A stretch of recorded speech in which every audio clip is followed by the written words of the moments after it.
మీ అందరూ కూడా హృదయపూర్వక వందనాలు ప్రభు పేర తెలియజేస్తున్నాను.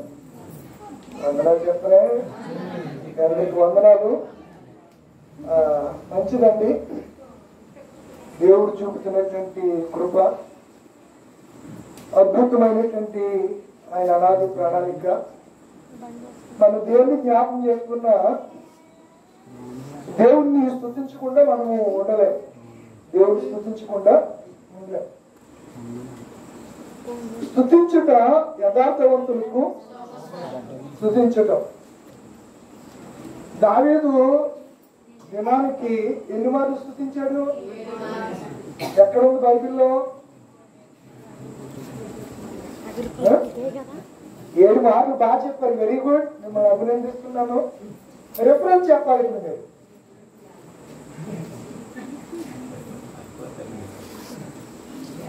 మీరంటే పెద్ద బస్ అయిపోయింది, మీరు మర్చిపోతారు. పిల్లలు కదా మర్చిపోరు.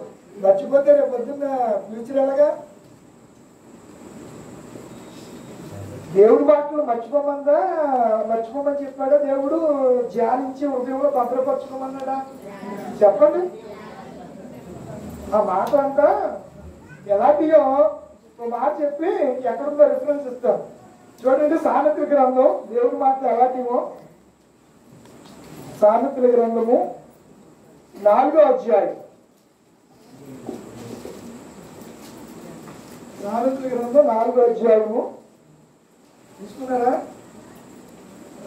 సామెతల గ్రంథం 4వ అధ్యాయము 4వ అధ్యాయము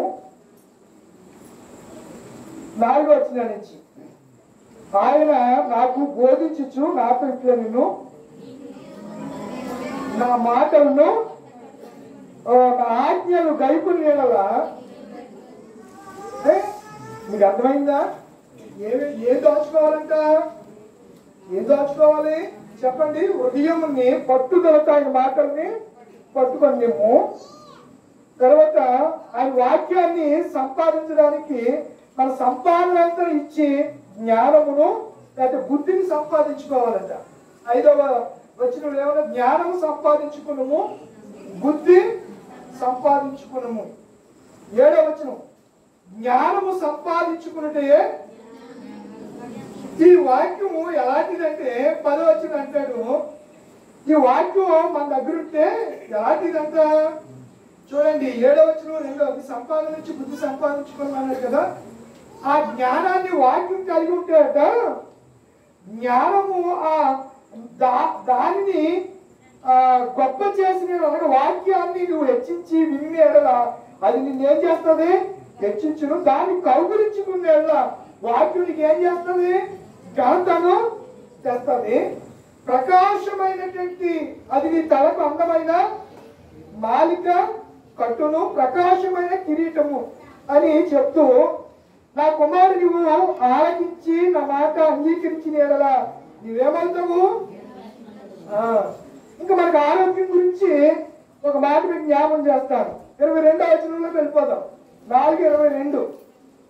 4 దొరికిన వారికి ఏది? వాక్యము దొరికిన వారికి ఎలాంటిదట? జీవమును. ఇప్పుడు ఆరోగ్యం కావాలంటే ఏం కావాలి మనకి? వాక్యం. మనకు అర్థం కదా, నీ వాక్యమే నన్ను చాలు అంటే వాక్యం మనకి ఏమిస్తుంది? చదివిన వాక్యం ఏముంది? ఆరోగ్యం. వాక్యం మనకి ఏమిస్తుంది? ఆరోగ్యం. ఇప్పుడు దావీదు తాను పొందినటువంటి మేలును బట్టి, పొందిన కృపను బట్టి, తను అనుభవాల నుంచి ప్రతిసారి దేవుణ్ణి ఏం చేస్తారు చెప్పండి? స్తుతిస్తూ ప్రార్థన చేయటం దావీదుకు వారికగా మనం చూస్తూ ఉంటాం. కనుక ప్రభునందున ప్రియమైనటువంటి దేవుని పిల్లల స్తుతి యాగము కీర్తన 84:4 మాట ఉంటుంది. దావీదు దినానికి ఎన్ని మార్లు స్తుతించారని చెప్పారు మీరు? ఎక్కడుందని చెప్పారు? చెప్పలేదు కదా. ఎక్కడుందని మీ జ్ఞాపకం. 119వ కీర్తన 164వ వచనంలో మనకి ఏదైనా సరే ఏముండాలి? బేస్ ఉండాలంటే పునాది కావాలి, మూలం కావాలి. కాదు. వాక్యం మన చేతిలో ఉన్నప్పుడు వాక్యాన్ని మనం ఏం చేయాలి? ధ్యానించాలి, చూడాలి, చదవాలి. అందులో ఉన్న సత్యాన్ని మనము గ్రహించి వాక్య ప్రకారంగా జీవిస్తే దేవుడు మనకి ఏమిస్తాడు? ఆరోగ్యం ఇస్తాడు. బాగా చెప్పడా, నాకు 2016 డిసెంబర్ 28వ తారీఖున యాక్సిడెంట్ అయింది. అప్పటి వరకు మా అమ్మకి కానీ, మా నాన్నకి కానీ, మా తాతయ్య, నాయనమ్మ ఇద్దరు 90, మా నాయనమ్మ 98 సంవత్సరాలు బతికితే మా తాతయ్య 100 సంవత్సరాలు బతికాడు. వాళ్ళకి షుగర్ లేదు, బీపీ లేదు. నాకు 2016లో నా ప్రతి తమ్ముడు పోగొట్టుకున్నప్పుడు నాకు షుగర్ వచ్చింది. అప్పుడు నుంచి నేను షుగర్తో ఏం చేస్తున్నాను? ట్రావెల్ చేస్తూ ఉన్నాను, జర్నీ చేస్తున్నాను. దేంతో? షుగర్తో. చాలా సార్లు మీరు సేవకులు కదా, ఏ షుగర్ వ్యాధి దేవుడు తీసేయలేడా? తీసేయగలడు. నేను ఇలాగే ప్రార్థించినప్పుడు దేవుడు చెప్పినటువంటి మాట, నా కృప నీకు. పౌలు చెప్పినట్టే దేవుడు కొన్నిసార్లు మనకి రోగాలు ఇస్తే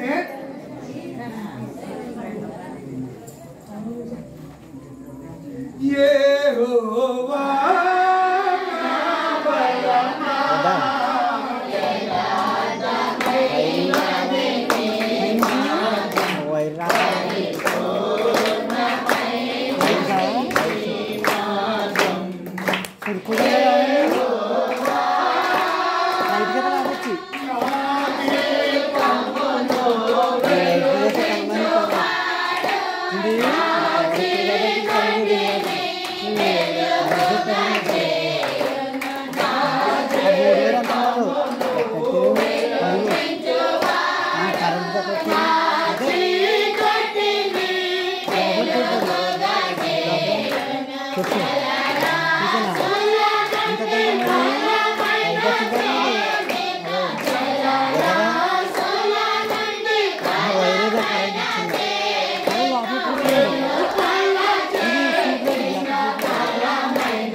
దేవుడు వ్యాధి అనేది, శ్రమ అనేది, కష్టం అనేది, రోగం అనేది కొన్నిసార్లు మన జీవితంలో అలా వస్తూ ఉంటాయి.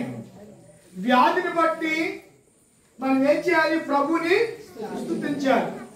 యోబు తనకి కలిగినటువంటి ఆ వ్యాధిని బట్టి ప్రభుని స్తుతించాడా? స్తుతించాడు. దావీదుకు కూడా ఎముకలు బోన్ క్యాన్సర్ వచ్చింది. ఏ క్యాన్సర్ వచ్చింది? బోన్ క్యాన్సర్ వస్తే ప్రార్థన చేస్తే దేవుడు ఆ వ్యాధిలో అతనికి స్వస్థత ఇచ్చాడు. అలా ఎన్నో పర్యాయాలు భక్తుల జీవితాల్లో జరిగాయి. కనుక ఎక్కువ మేళ్లను దేవుని దగ్గర నుంచి పొంది కృప వెంబడి కృపను అనుభవించి గొర్రెల దొడ్డిలో నుంచి సింహాసనానికి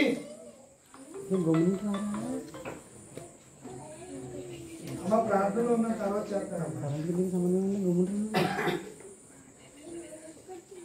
మా ఇంటికి ఎడ్వర్డ్ విలియం గారు మిస్సెస్ వచ్చారు. ఎవరు వచ్చారు? ఎడ్వర్డ్ విలియం గారు తెలుసా మీకు? అమ్మా వాళ్ళ మిస్సెస్ గారు వచ్చారు. మా మిస్సెస్ పిల్లలు ఆవిడ్ని నేను ఇలా వచ్చి ఆవిడ తీసుకుని మా రెండో బాబర్ది అలా ఇంటికి అక్కడ ప్రార్థన ఏర్పాటు చేశారు. అక్కడికి వెళ్తారు. కాసేపటికి వీళ్ళైతే ఎడ్వర్డ్ విలియం గారు కూడా అక్కడికి వస్తారు. ఆ టైంకి నేను కూడా అక్కడికి వెళ్ళాలి. మంచిది. ఏం చెప్పారు మీకు? ఏం చెప్పారు? స్వస్థత. ఇప్పుడు మనకి స్వస్థత వచ్చినప్పుడు మనం ఏం చేయాలి? స్తుతించాలి. స్తుతి యాగము అర్పించువాడు నన్ను మహిమపరచును, అతడు రక్షణ పొందడానికి మార్గమును సిద్ధపరచుకుంటున్నాడు అని అంటాడు.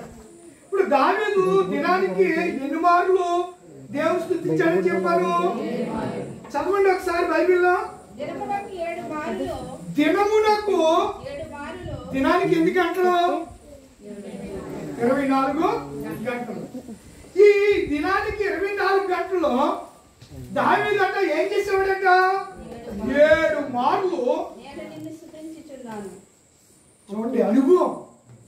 మనము ఇప్పుడు మీరు వచ్చేటప్పటికి మేము మంచి పాట పాడాం. ఏం పాట అండి? ఫస్ట్ పాట ఏం పాడాం? మర్చిపోయారా మీరు? మర్చిపోయారా? మరి మర్చిపోతారు మీరు, అందుకే వాళ్ళు మర్చిపోరండి. ఏం పాట పాడామమ్మా? దేవుని ఆ శరణాల్లో ఎలా స్తుతించాలని పాడాం మనం అంటే వాద్యాల గురించి రాయబడి గోరతోను, తంబురతోను, తంతి వాద్యములతోను, సితారతో, ఇలా అన్నిటితో ఎవరు స్తుతించాలి? దేవుని స్తుతించాలి. ఇప్పుడు దావీదు దినానికి 7 మార్లు దేవుని ఎలా స్తుతించాడు? ఇప్పుడు మీకు జ్ఞాపకం చేస్తాను. స్తుతి వేరు, స్తుతి యాగము వేరు. యాగం అంటే ప్రార్థన, స్తుతి అంటే అంతరంగంలో నుంచి ప్రభువా నువ్వు చేసిన మేలు బట్టి నేను నిన్ను కొనియాడుతున్నాను, నిన్ను స్తుతిస్తున్నాను, నిన్ను గణపరుస్తున్నాను, నిన్ను ఆరాధిస్తున్నాను. ఈ మేలు చేసావు, ఈ మేలు నేను పొందలేనేమో అనుకున్నాను, ఈ మేలుకు నేను యాక్చువల్ గా నాకు ఈ మేలు పొందడానికి నాకు ఏం లేదు, ఎలిజిబుల్ కాదు, అంటే అర్హత లేదు నాకు. అయినా నువ్వు నా ఎడల ఏం చూపించావు?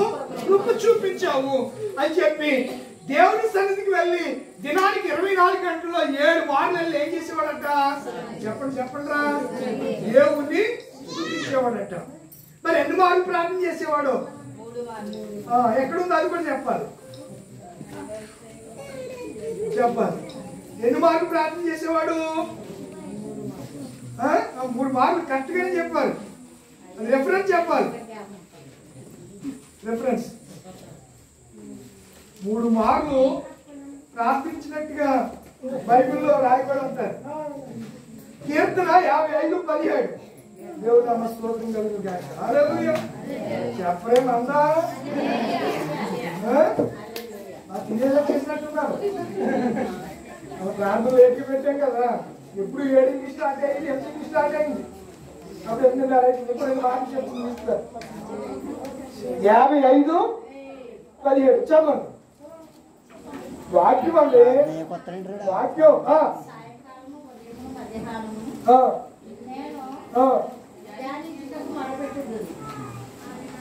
సరిగా చదవండి. పైకి వచ్చిన నుంచి సాయంకాలమున ఉదయమున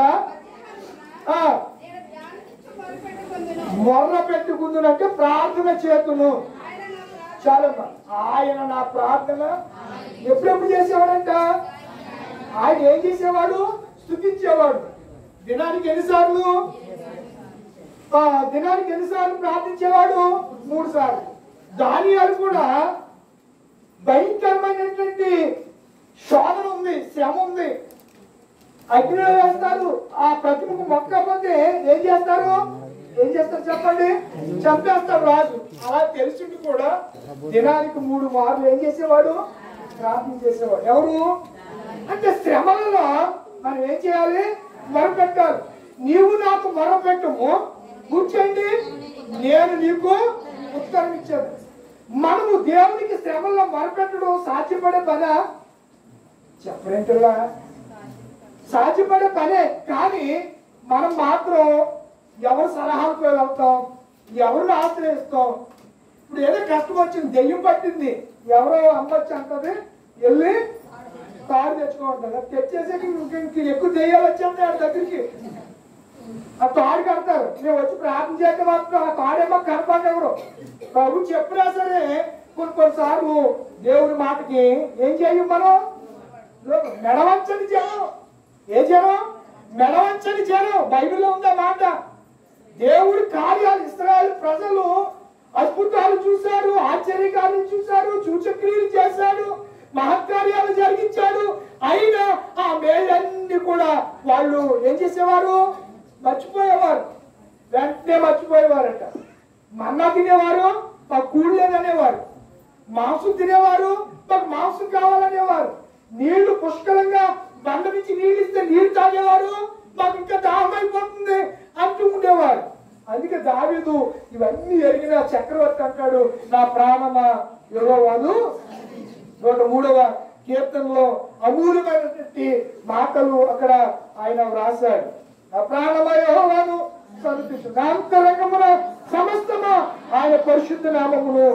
నేను మీకు 2 మాటలు జ్ఞాపకం చేశాను. ఒకటి, దేవుని స్తుతించుట. దావీదు ఎలా స్తుతించాడు? ఎన్ని మార్లు స్తుతించాడు? రోజుకంటే 7 మార్లు. ఎలా స్తుతించాలి? పూర్ణ మనసుతో, పూర్ణ వివేకముతో. స్తుతి అనేది ఎక్కడి నుంచి వస్తుంది? హృదయ అంతరంగములో నుంచి. అందుకే అంటున్నాడు, స్తుతిస్తూ నా ప్రాణమా. ఏంటి? నా ప్రాణమా, అంతరంగములో నుంచి. మన భారతం, నా ప్రాణమా నా అంతరంగమా నాలో ఉన్న నా సమస్తమా యెహోవా చేసిన దేనిని మరువక కొనియాడుమా. యెహోవా చేసిన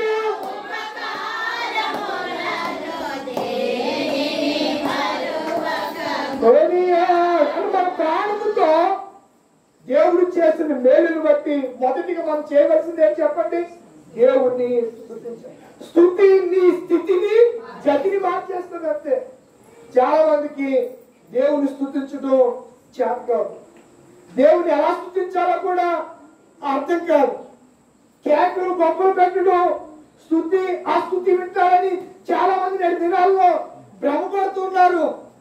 స్తుతి హృదయాంతరంగం నుంచి రావాలి. పెదాల నుంచి అందరికి కనబడేటట్టుగా గట్టి గట్టిగా అరవడం కాదు.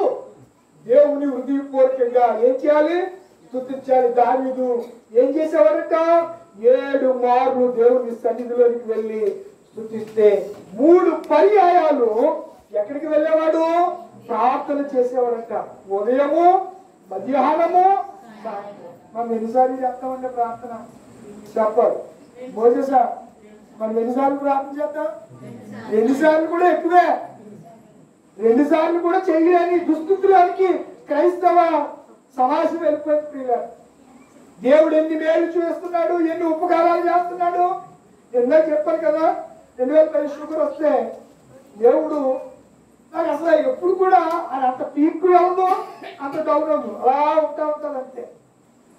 దేవుడు మేలు. ఇందాక దైవజనులు చక్కని కీర్తన చదివించారు. 91వ కీర్తన. మహోన్నతిని చాటును నివసించేవాడే, సర్వశక్తిని నీడను విశ్రమించేవాడు. ఆయన నాకు ఆశ్రయము, నా కోట, నేను నమ్ముకొనదగిన సహాయకుడు.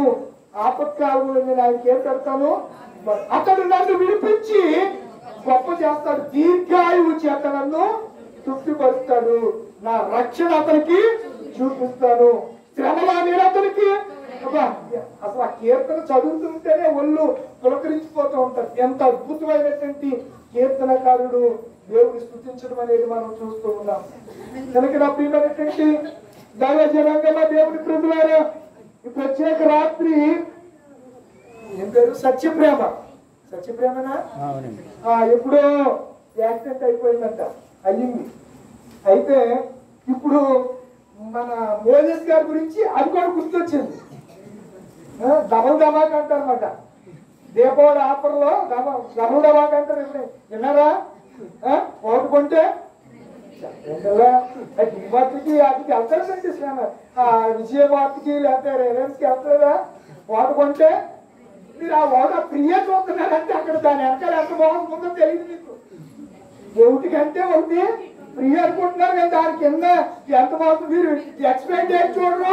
మ్యానుఫ్యాక్చరింగ్ నెలలో అది ఎక్స్పైర్ అయిపోతుంది అంటే అప్పుడు ఏం చేస్తాడు? మనం మంచి తెచ్చుకుని తినకూడదు, దాచుకుని ఎక్స్పైర్ అయ్యాక తింటా ఉంటారు. అప్పుడు ఏం పట్టేసుకుంటాయి? చెప్పండి. మరి జరిగేది అదే. చూడాలి. ఏదన్నా మనం వస్తువు కొనుగోలు చేస్తున్నప్పుడు కూడా చాలా జాగ్రత్తగా మంత్ డేట్, ఎక్స్పైర్ డేట్ కంపల్సరిగా చూడాలి. ఫ్రీగా ఇస్తున్నారని పినాయి తాగి జనాలు ఎక్కువైపోయారు. ఫ్రీగా వస్తే ఏది కూడా వద్దాము మనం.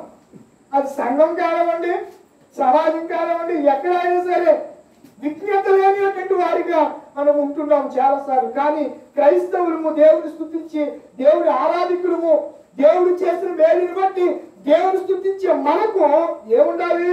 వివేచన ఉండాలి. అందుకే ఇందాక చదివించాను, నీ సంపాదన అంతా ఇచ్చి దేని కొనుక్కోవాలి? చెప్పండి. జ్ఞానం అంటే వాక్యం. జ్ఞానం అంటే ఏంటి? వాక్యము. వాక్యమును కొని ఎక్కడ మార్చుకోవాలంట? అసలు కొనుక్కోవడం మాట్లాడచ్చు. మేము వచ్చి ఊరికి సువార్త చెప్తామంటే కూడా వినటానికి చాలా మందికి ఇబ్బంది కలిగినటువంటి పరిస్థితులు. మీ కానుకలు అవసరంలా, ఏం అవసరంలా, మీరు పరలోకం వెళ్ళాలి, మీరు మార్పు చెందాలి, మారు మనసు పొందాలి, నిత్యత్వంలో మీరు ఉండాలి, దేవుడి చేత మంచి ఆరోగ్యాన్ని చంపంతరాలు వచ్చేదాకా దేవుడి చేత ఆశీర్వదించబడాలి, మేలు పొందాలి, ఆరోగ్యవంతులు అవ్వాలి అని మేము ఆశపడి అమ్మ వాక్యం చెప్తామంటే 45 నిమిషాలు అయిపోయిందండి. టైం అయిపోయింది. సిగ్నల్స్ దేవుడి పిల్లరా, అందరికి మాట్లాడడానికి దేవుడు ఎన్ని చెవులు ఇచ్చాడు? చెప్పలేదా? ఇది 2 లేవండి, ఒకటే ఉంటే పంపిణీ 2 ఉన్నాయి కదా, మరి నోరులు 2 ఎందుకు లేవు అంటే నువ్వు ఎలా వినాలి? జాగ్రత్తగా వినటానికి దేవుడు 2 చెవులు ఇచ్చి మాట్లాడడానికి అసలు 2 నోరులు ఉంటే ఇంకా ఇలా మీరు ఎలా మాట్లాడతామో అసలు ఇంకా అంతు పంతుంటుందన్నమాట. నాలుగుకి బాగా అదిరిపాటు. ఈ నాలుగుకి ఈ చేతి శరీరానికి అంతటిని ముప్పు తెచ్చేది నాలుగే. ఏదన్నా ఎవరో చూసి ఒక పలుకు మాట అన్నాడానికి ఆడొచ్చి కొడితే ముందు రాలి అంటే ఎన్ని పళ్ళు? 32 పళ్ళు ముందు రాలి అంటే చేసింది ఎవరు? అన్నది ఎవరు? శిక్ష ఎవరు అనుకుంటున్నారు? చెప్పరేంటిలా? పళ్ళే కాదు, అది కళ తీసుకు కొడితే పాలు ఇరుగుతుంది, ఎక్కడ కొడితే అక్కడ ఇరుగుతాయి, బోన్స్ ఇరిగిపోతాయి. ఇప్పుడు అందుచేత నాలుగుని ఎలా పెట్టుకోవాలి? స్వాధీనంలో వచ్చుకొని దీనికి బాగా అదిరిపాటు కదా, అందుకని చాలా జాగ్రత్తగా ఉండాలి. ఇదే నాలుగుతో తండ్రి అని దేవుని మనం ఏం చేయాలి? స్తుతించాలి. ఎలా స్తుతించాలి అంటే చాలా జాగ్రత్తగా స్తుతించాలి. దావీదు ఎలా స్తుతించాడు చెప్పడానికి అవకాశం లేదు, దయచేసి సమయం ఇస్తాను. నా ప్రాణమ యెహోవాను స్తుతించు. ఈ మాటలన్నీ నేను ఏదో బుల్బుల్గా అనే చెప్తున్నాను అనమాట. నేను డెప్లోకి వెళ్ళలేదు, అంశం కూడా తీసుకోవాలి. అందుకే స్తుతి గురించి కొన్ని మాటలు చెప్పాలని నేను మీకు జ్ఞాపకం చేస్తున్నాను. నేను నా రోగాల గురించి చెప్తూ మీకు విషయాలన్నీ చెప్పాను. నేను కాల్లో మొత్తం ఈ కాలంతా తుక్కు అయిపోయింది. రాడ్లు మీ మధ్యకి వచ్చేటప్పుడే కాల్లో రాడ్లు తీపించుకున్నాను అనమాట. అది తీసేటప్పుడు చాలా ప్రమాదం అయింది. నేను అప్పటికే నాకు స్ట్రోక్ వచ్చి యాస్పిరిన్ అని ఒక ట్యాబ్లెట్ ఉంటుంది, ఈ పాపకు తెలుపుతుంది, రాజీకి తెలుపుతుంది ఏమా, యాస్పిరిన్ అనే ట్యాబ్లెట్ ఉంటుంది. అది వేసుకుంటే అధిక రక్తపోటు ఎక్కువైపోతుంది అన్నమాట. అంటే బ్లడ్ సర్క్యులేషన్ చాలా స్పీడ్గా బాడీలో ప్రవహించేస్తూ ఉంటుంది. నేను ఆ డాక్టర్కి చెప్పలేదు యాస్పిరిన్ వేసుకున్నానని. ఆడే కోసేసాడు కాలు. కోసేసాక ఇక బ్లీడింగ్, విపరీతమైనటువంటి బ్లీడింగ్, ఆ కంగారు వచ్చేసింది డాక్టర్కి. నిరుపక్కడు పరదేశంలో పిల్లల పాట పాడేయాలి అన్న ఫీలింగ్ లో శివశంకర్ హాస్పిటల్ తెలుసు కదా, దేవరంలో శివశంకర్ హాస్పిటల్. ఆయనకి బీపీ, హై బీపీ వచ్చేసింది. నా గురించి ఆయనకి బీపీ వచ్చేసి రూమ్ లోకి వెళ్ళిపోయి, అప్పటికే చాలా మంది మా రిలేటివ్స్, మరి బాగా పెద్ద ఫ్యామిలీ, చాలా పెద్ద ఫ్యామిలీ, చాలా మంది వచ్చేసారు. అప్పటికే ఆయన కంగారు పడిపోతున్నాడు. నాకు తెలుస్తుంది బ్లీడింగ్ అవుతుందని. నేను మనసులోనే, నువ్వు యాక్సిడెంట్ అయినప్పుడు బ్రతికించావు, నేను బ్రతికిస్తే ఈ సేవ చేస్తాను. ఈ బ్లీడింగ్ రక్తం నాకు కూడా మెడికల్లో టచ్ ఉంది. నా ఫ్రెండ్ ఒకప్పుడు మెడికల్ ల్యాబ్ టెక్నీషియన్ ల్యాబ్ పెట్టుకున్నాడు, గుడాన్ని రోని ల్యాబ్ అని. తాలూకా ఆఫీస్కి ఎదురుకుండా ఆ రోని ల్యాబ్ అని ఒక ఆయన ఉండేది, రోనాడు అతని పేరు. తాడేపల్లి ఏక్రాస్ ప్యారిస్ లో మంచి కీబోర్డ్ ఆర్టిస్ట్ ఆయన, చనిపోయాడు మొన్న హాస్పిటల్కి వచ్చి. బాబాయ్ అనేవాడిని. ఆయన మాకు బంధువు అయితే రమ్మంటే వెళ్ళేవాడిని. ఆ టెస్ట్ తెలుసు కదా, ప్రార్థన చేసుకుంటూ ప్రభువా ఇలా బ్లీడింగ్ అయితే నా పని ఫినిష్, నువ్వు అప్పుడు ఎలా బతికించావు, ఇప్పుడు కూడా అలా బతికించు, ఇది ఎలా చేస్తాను. అందుకే ఆ రాడ్డు తీసేసిన వెంటనే మీరు వచ్చి అడిగితే పరిగెట్టుకుంటూ మీ మధ్యకు రావటంలో అదొక కోణం, అది ఒక కోణం. అప్పటికే సంవత్సరం నుంచి పరిచర్కి వెళ్ళకుండా ఇంట్లో ఉంటున్నాను నేను. పరిచర్కి ఎవరన్నా పిలిస్తే వెళ్తున్నాను తప్ప, లేకపోతే ప్రార్థనతోనే. పిలవకుండా ఎక్కడికి వెళ్తాం? పిల్లలు పేరంటానికి పేటించుకుని వెళ్తామా? చెప్పలేంటిలా వెళ్ళం కదా. అందుకని చెప్పి ఎవరన్నా పిలిస్తే వెళ్తాం, మెసేజ్ ఇచ్చేయటం, వచ్చి అలాంటి పరిస్థితులు మీరు పిలిచారు వచ్చా.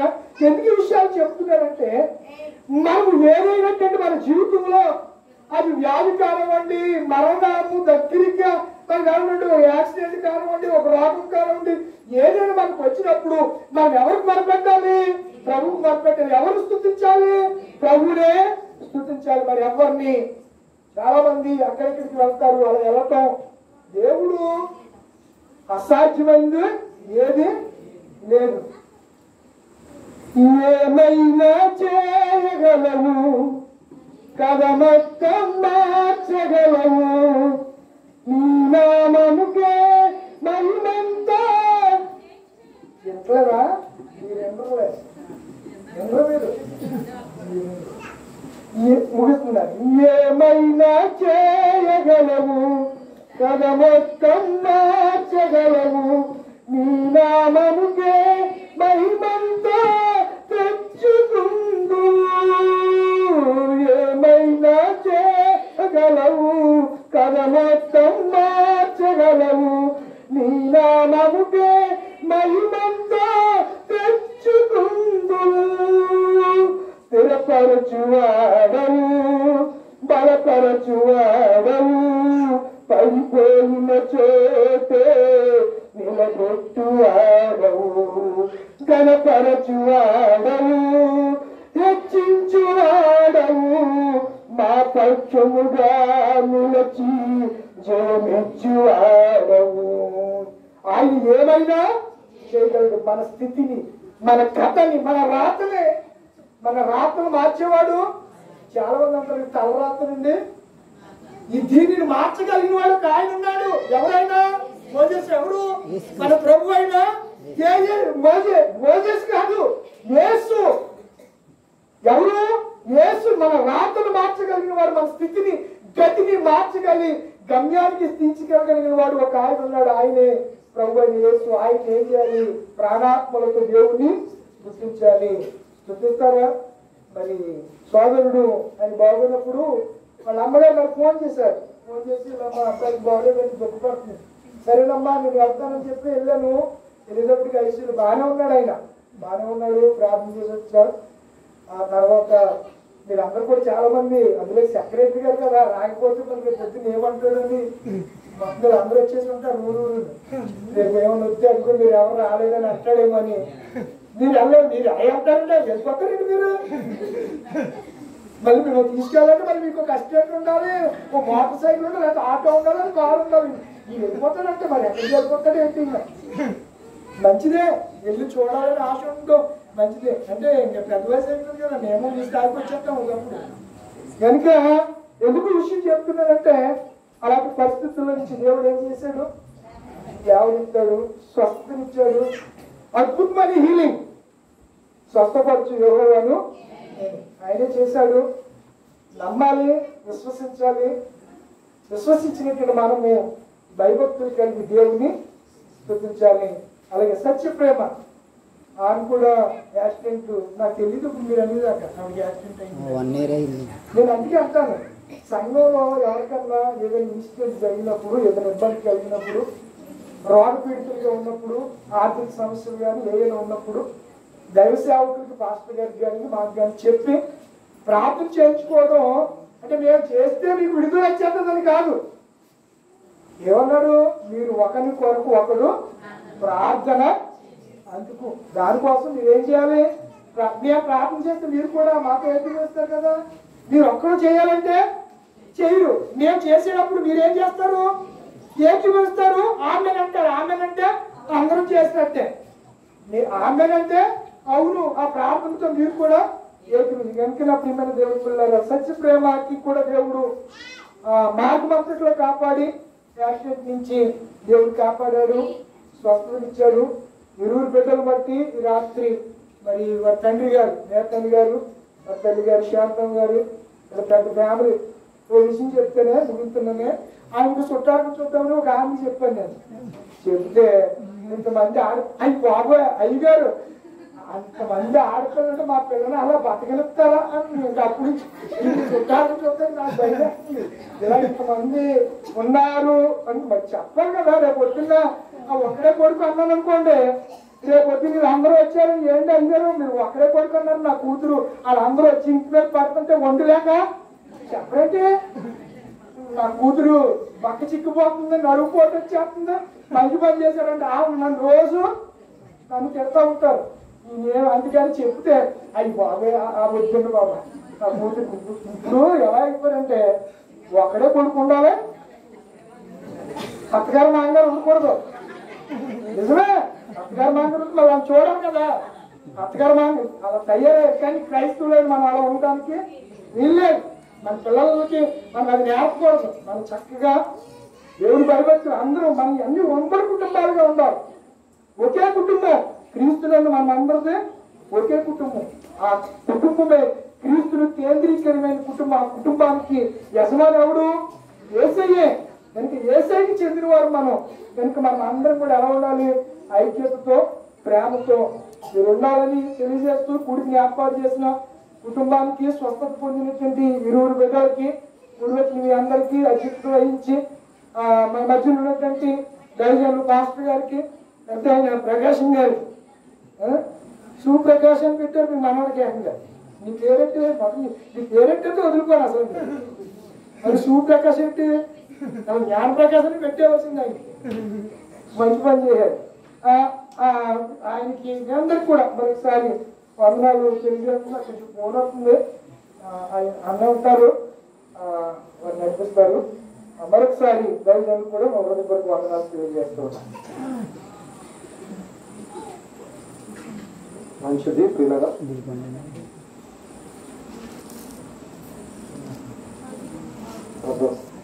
చంద్రశేఖర్ గారు మరి వారి యొక్క గృహాన్ని దర్శించడానికి అంతర్జాతీయ సువార్థికులు వచ్చినప్పటికీ కూడా సంఘ క్రమాన్ని అనుసరించి మరి మన సంఘంలో జరుగుతున్నటువంటి కృతజ్ఞతలు పాల్పంచుకుని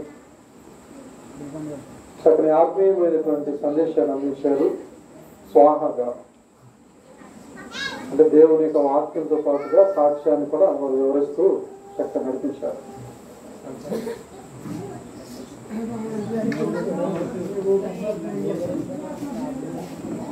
పిల్లల మంచిది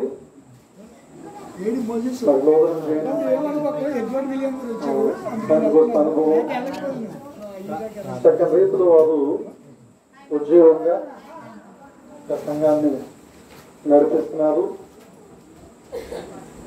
చాలా సంతోషం పిల్లగా. అలాగే పెద్దలు చెప్తారు పెద్ద తలకే లేకపోతే ఎద్దు తలకే పెట్టుకోమని.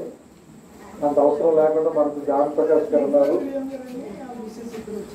ఆయన మనల్ని చక్కగా బలపరచడానికి నేనున్నాను మీతో. ప్రతి ప్రార్థనా కూటాల్లో మనకు వెళ్ళంటే ఉంటారు పెద్దవారు. రెస్ట్ తీసుకుంటే పోలా అనేటువంటి వయసులో చేయడం అనుకోకుండా వర్షం అనుకోకుండా బంద్ అనుకోకుండా బాగా అనుకోకుండా అందరికంటే ముందు వారికి అలాగే ఇప్పుడు మీకు అందరికీ దేవుడి పేరుకు నా వందనాలు తెలుస్తున్నాను. కేఆర్ గారికి నా హృదయపూర్వక వందనాలు. చాలా సమయం అవుతుంది కనుక